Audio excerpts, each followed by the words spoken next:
এখন তোমাকে নিয়ে যাচ্ছি ওল্ড টাউন স্কোয়ারে, যেখানে দাঁড়িয়ে আছে সেই বিখ্যাত অ্যাস্ট্রোনমিক্যাল ক্লক।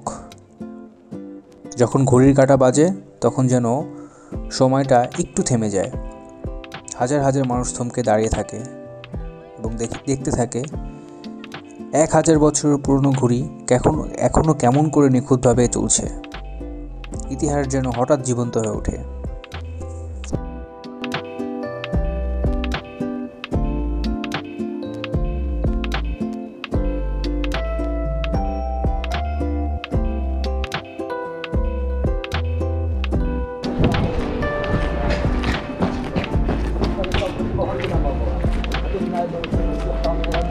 ফ্রান্সিস কাফকে তার কথা বললাম। ফ্রান্সিস কাফকে এটা একটা রাইটার, নোবেলিস্ট, পপুলার।